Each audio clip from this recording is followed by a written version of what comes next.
سبەی یەکەم جارە لە مێژوو سەرۆککۆماری سووریا دەچێتە کۆشکی سپی. مەرجی ئەمریکا بۆ دیمەشق دژایەتیکردنی تیرۆر و لاوازکردنی هەژمونی ئێران و تورکیایە.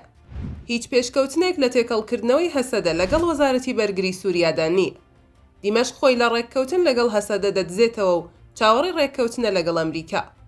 تا ئێستا لە ڕۆژهەڵاتی فورات دامەزراوەکانی دەوڵەت و تەنانەت خوێندنگاکانیش نەکراونەتەوە. ئەحمەد شەر لەوە گەیشت کە بێ ئەمریکا هیچی پێ ناکرێت وە دەیەوێت دەرگاکە بکاتەوە. ئەمریکا لەوە دەگات بە ڕێککەوتن لەگەڵ شەر ناتوانێت سەقامگیری بۆ سووریا دابین بکات. بۆ کورد زۆر گرنگە دەست بگرێت بەمانەوەی هەسەدە و یەکڕێزی ناوماڵی کورد. لانووسینی سەرتیب جەوهەر بڕیارە سبەی ئەحمەد شەر وەک یەکەم سەرۆکی سووریا لە مێژووی وڵاتە بچێتە کۆشکی سپی و لەگەڵ سەرۆکی ئەمریکا کۆ ببێتەوە. هێشتا ئاجێندای سەردانی ئەحمەد شەر بۆ واشنتۆن بڵاو نەکراوەتەوە، بەڵام لابردنی سزاکانی سەر ئەحمەد شەر لەلایەن ئەنجومەن یاسایشی نێودەوڵەتی بێت لە چەند ڕۆژێک ئاماژە بوون بۆ بەرەو پێشچوونی گفتوگۆکانی نێوان ئەمریکا و ئەحمەد شەر لەبارەی داهاتووی سووریا. بڕیار بوو تا کۆتایی ئەمساڵ هێزەکانی سووریای دیموکرات لەگەڵ وەزارەتی بەرگری سووریا یەک بخرێنەوە، بەڵام تا ئێستا هیچ لە گۆڕێ نییە و دیمەشق خۆی لەو یەکخستنەوەیە دەدزێتەوە.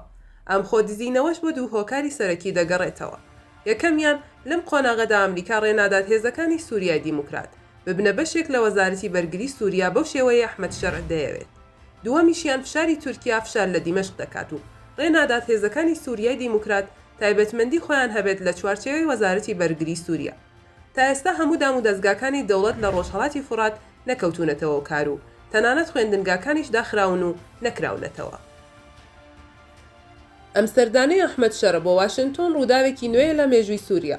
لێکدانەوەی زۆری بۆ دەکرێت، پێدەچێت ئامادەکاری پێشوەختەی بۆ کرابێت. بەتایبەت بەر لە ماوەیەک وەزیری دەرەوەی ئیدارەی دیمەشق لە واشنتۆن بوو. مەرج و داخوازی ئەمریکا سێگەیشتون بۆیە پێشکەوتنی نوێ لە پەیوەندی نێوان واشنتۆن و دیمەشقدا ڕوودەدات. نزیکەی ساڵێک بەسەر ڕووخانی ڕژێمی ئەسەد تێپەڕیوە. هێشتا پێشکەوتنێکی ئەوتۆ لە دۆخی ناوخۆ و باری ئابووریە وڵاتە دروست نەبووە. ئەحمەد شەر لەوە گەیشتووە کە بەتەنها بە پشتیوانی تورکیا ناتوانێت هیچ بکات، هاوکات بەبێ ئەمریکا ناتوانێت بەردەوام بێت و دۆخی سووریا لە خراپەوە بەرەو خراپتر دەڕوات. بۆیە هەوڵ دەدات هەر چۆنێک بێت بەشێک لە داخوازیەکانی ئەمریکا جێبەجێ بکات و بگاتە لێک تێگەیشتن تا لەم چەقبەستنە دەربازی ببێت. ئەگەر لەگەڵ ئەمریکا بگاتە لێک تێگەیشتن دەرگای وڵاتانی عەرەبیشی بەڕوودا دەکرێتەوە. بۆ کردنەوەی دەرگا بەڕووی ئەحمەد شەر ئەمریکا زنجیرەیەک مەرجی هەیە. دیاریترینیان بە دۆسیە ئاسایش و دژایەتیکردنی تیرۆر بەتایبەت داعش دەست پێ دەکات و دواتر بە ئاساییکردنەوەی پەیوەندی لەگەڵ ئیسرائیل و سنووردارکردنی ڕۆڵی تورکیا لە سووریا و دژایەتیکردنی هەژمونی ئێران و چارەسەری هەندێک پرسی ناوخۆ بەتایبەت بەشداری پێکهاتەکان.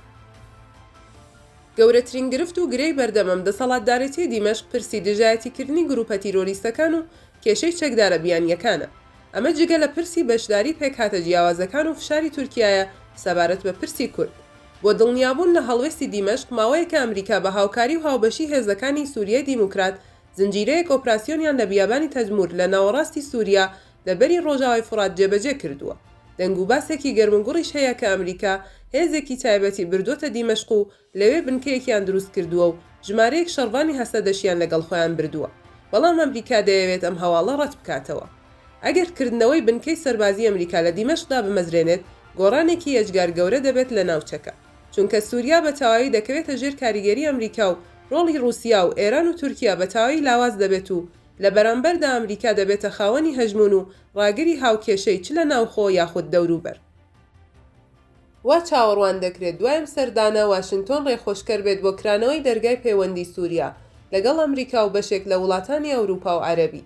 لە بەرامبەردا دیمەشق هەنگاوی عەمەلی بنێت بۆ جێبەجێکردنی مەرجەکانی ئەمریکا بەتایبەتیش لە پرسی دوورخستنەوەی چەکدارانی بیانی و هەماهەنگی لەبارەی دژایەتیکردنی تیرۆر. دواتر ڕەنگە دەرگای دیکەی لێ بکرێتەوە بەتایبەتیش بۆ سەرمایەگوزاری و ئاوەدانکردنەوە. وڵاتانی عەرەبیش بەتایبەت سعودیە و ئیمارات لە چاوەڕوانی گڵۆپی سەوزی ئەمریکان بۆ بەشداربوون لەو سەرمایەگوزاریە، بەڵام ئەوانیش مەرجیان هەیە. ئەویش کەمکردنەوەی هەژمونی تورکیایە لە سووریا. سەبارەت بە کاریگەری ئەم سەردانە لەسەر چارەنووس و ئایندەی هەرێمی ڕۆژهەڵاتی فورات یان ڕێوەبەری خۆسەر ناتوانین پێشبینی تەواوەتی بکەین، چونکە ترەمپ جێگەی ئەمان و متمانە نییە و هیچ بەهایەکی مرۆیی لەبەرچاو ناگرێت. دەشێت بە تویتێک هەموو شت ئاوەژوو بکاتەوە، بەڵام دیوێکی دیکەی بەرەو پێشچوونی پەیوەندی ئەمریکا و دیمەشق ئەرێنیە بۆ کورد، چونکە ئەمریکا دەبێتە خاوەنی هەژمون و دەبێتە نێوانگرێکی کاریگەر لە پەیوەندی نێوان کورد و دیمەشق.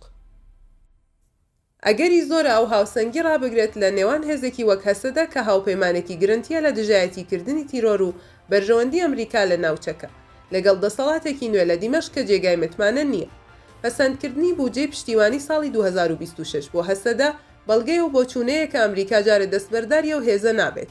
لە هەمووی گرنگتر منطقی نییە ئەمریکا لەوە نەگات کە بە ڕێککەوتن لەگەڵ ئەحمەد شەر ناتوانێت سەقامگیری بۆ سووریا دابین بکات، بەڵکو پێویستی بە بەشداری هەموو پێکهاتەکانی وڵاتە هەیە لە پرۆسەی سیاسی و بڕیاردان، بۆیە ڕەنگە زیاتر هەوڵی هاوسەنگی بدات لە نێوان کرانەوە بەڕووی دیمەشق لە بەرامبەردا جۆرێک لە بەشداریکردنی پێکهاتەکان لە داهاتووی سووریا. بۆ کورد گرنگترین شت بۆ ڕوبەڕووبوونەوەی داهاتوو دوو فاکتەری سەرەکیە. یەکەمیان دەستگرتن بە هێزەکانی سووریای دیموکراتە، ئەوی دیکەیان هەوڵدانە بۆ دابینکردنی یەکڕیزی ناوخۆیی و ناوماڵی کورد واتە بەشداری هەموو لایەنەکان لە بڕیاردان.